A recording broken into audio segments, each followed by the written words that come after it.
Portrait, Projet, pépite, Parcours, expérience. Humans for Change. Humans for Change.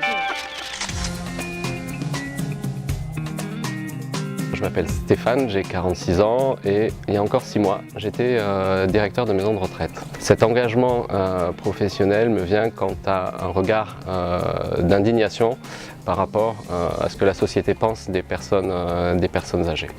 En janvier, je me suis réveillé un matin et j'ai compris qu'en fait ce métier n'était pas fait pour moi. Et je me suis posé cette question, mais qu'est-ce que tu vas devenir et qu'est-ce que tu vas faire et à quoi peux-tu servir sur ce monde ? Assez rapidement, j'ai découvert le milieu de l'entrepreneuriat social et en fait je me suis dit, c'est évident, c'est ça que tu dois faire.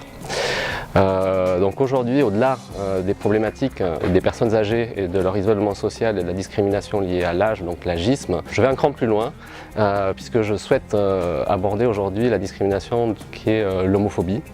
En fait, aujourd'hui, on pourrait se poser la question, mais pourquoi est-ce que cette population vieillirait moins bien ou différemment que les personnes âgées hétérosexuelles? En fait, on s'aperçoit que l'isolement social et affectif de ces personnes-là est beaucoup plus fort parce qu'ils n'ont pas de famille, ils n'ont pas eu d'enfants, mais aussi on peut le voir d'un point de vue scientifique et médical, puisqu'on a des tentatives de taux de suicide qui sont supérieurs de l'ordre de 1 à 10, ainsi que des épisodes de dépression.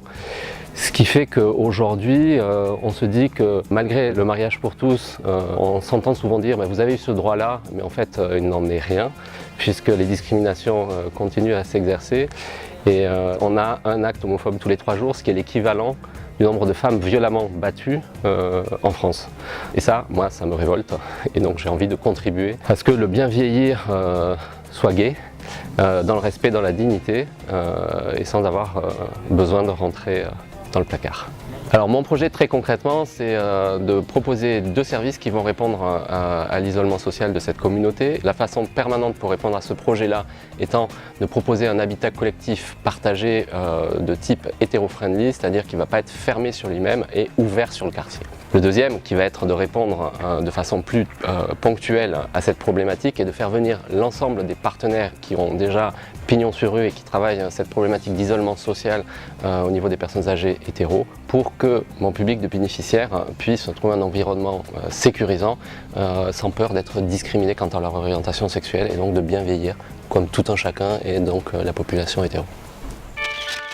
Changer sa vie pour changer celle des autres. Humans for Change. Humans for Change.